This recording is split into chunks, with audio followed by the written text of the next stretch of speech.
Hamdan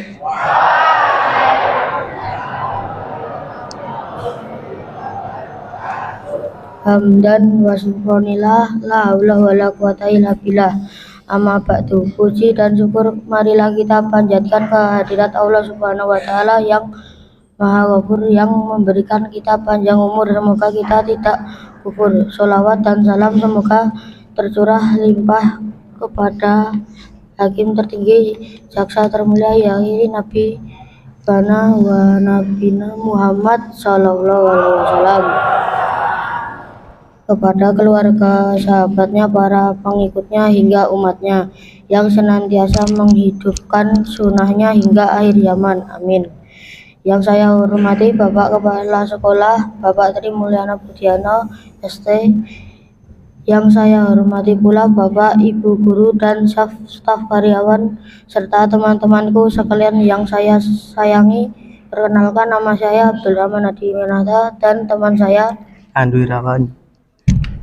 Kami perwakilan dari kelas 7A. Izinkan pada kesempatan ini kami akan menyampaikan kultum yang berjudul Melestarikan Alam. Pada kultum 2 ini marilah kita merenungkan salah satu firman Allah dalam surat Al-Hijr ayat 21-22 yang artinya, dan tidak ada suatu pun melainkan pada sisi kamilah yang hasanahnya kami tidak menurunkan kecuali dengan ukuran tertentu, dan kami telah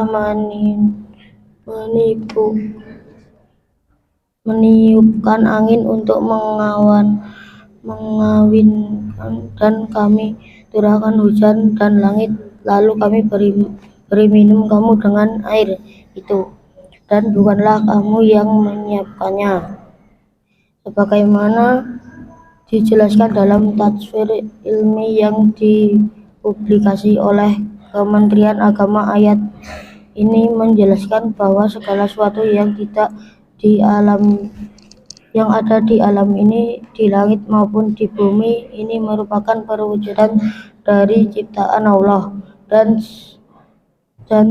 dengan kadar serta perhitungan yang tepat dan terukur. Air misalnya, Allah Subhanahu wa taala menurunkannya dengan ukuran yang tepat sebagaimana dalam firman-Nya dalam surat Al-Maun ayat 18, dan kami turunkan air dari langit dan dengan ukuran, lalu kami jadikan air itu menatap di bumi, dan pasti kami berkuasa menyiapkannya.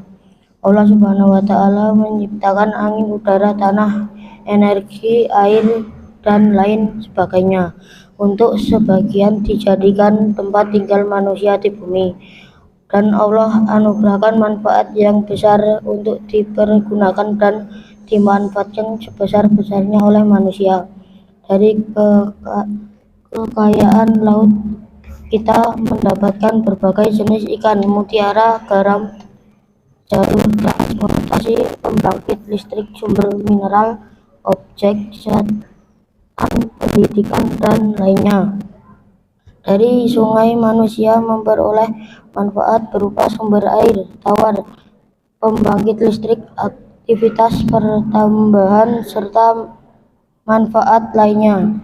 Dan dari hutan kita dapat manfaat berupa sumber pangan dan sumber obat-obatan, pusat menyerap karbon dioksida, tempat penghasil oksigen, rumah bagi flora dan fauna, sumber ekonomi, mengurangi polusi, menyimpan air, mengatur iklim, hingga mencegah bencana dan alam lain sebagainya. Dari udara, daratan, pegunungan, awan, hujan, matahari, bulan, pepohonan dan tumbuhan, serta hewan, dan seluruh isi bumi dan angkasa Allah menciptakan dengan perhitungan yang cermat dan tepat, guna dapat bermanfaat bagi manusia.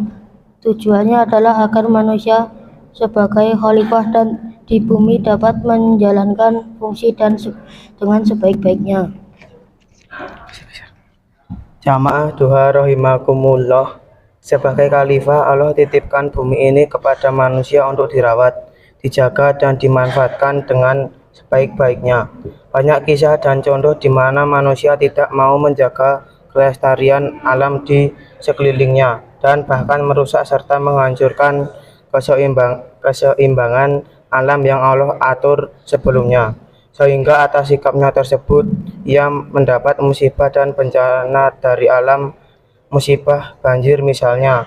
Banjir merupakan reaksi alam atas kecerobohan dan keserakahan manusia mengeksplorasi alam.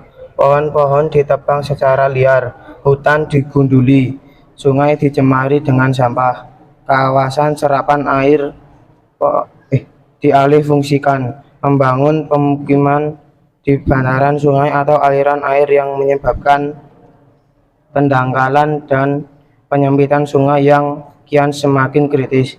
Drainase yang sudah diubah tanpa pendangkalan dan penyempitan sungai yang memperhatikan analisis dampak lingkungan. Sistem tata ruang wilayah yang abai terhadap kajian resiko bencana serta faktor-faktor lainnya yang menyebabkan bencana banjir melanda. Di saat manusia abai bahkan merusak, itulah alam bereaksi. Saat hujan turun, hutan tidak lagi mampu menampung debit air, sungai tidak lagi berkuasa mengalirkan air ke laut, dan daratan sudah tidak lagi berdaya menyerap air. Akhirnya musibah banjir melanda menimpa manusia. Rumah tenggelam dan roboh, sarana dan prasarana rusak, harta benda hilang terhanyut arus air, jalur transportasi putus, aktivitas pemerintah dan ekonomi lumpuh, anak-anak tidak bisa lagi bersekolah, mengenyam pendidikan dan timbulnya penyakit pasca banjir. Belus lagi musibah banjir dapat menghilangkan nyawa manusia. Na'udzubillahi min dzalik. Padahal Allah berfirman dalam surat Al-A'raf ayat 56, dan janganlah kau berbuat kerusakan di bumi setelah dengan baik. Berdoalah kepadanya dengan rasa takut dan penuh harap. Sesungguhnya rahmat Allah sangat dekat kepada orang-orang yang berbuat kebaikan. Menjaga alam serta melestarikan adalah bagian wujud syukur atas anugerah yang Allah titipkan kepada kita. Memanfaatkan alam dengan tidak melakukan eksploitasi terhadap itu. Untuk itu, agar banjir tidak menjadi bencana dan bahaya bagi kita semua, mulailah dari diri kita sendiri hingga menjadi gerakan jamaah untuk menjaga dan melestarikan alam, yakni dengan tidak membuang sampah sembarangan, menanam pohon serta melestarikan alam, tidak mencemari sungai, tidak membangun pemukiman dan bantaran sungai atau aliran air yang menyebabkan pendangkalan dan penyempitan sungai, mendirikan bangunan atau konstruksi pencegah banjir, membuat sumur resapan drainase yang memperhatikan AMDAL, sistem tata ruang wilayah berdasarkan kajian resiko bencana, membuat lubang biopori dan lain-lain. Dengan melakukan hal-hal tersebut cukup membantu lingkungan agar tidak terjadi banjir, menjauhkan diri dari musibah, dan tetap menjaga kesehatan dari penyakit yang mudah timbul dan menular bila terjadi musibah banjir. Demikianlah kultum dari kami. Mohon maaf bila ada salah kata. Atas perhatiannya kami ucapkan terima kasih. Wassalamualaikum warahmatullahi wabarakatuh.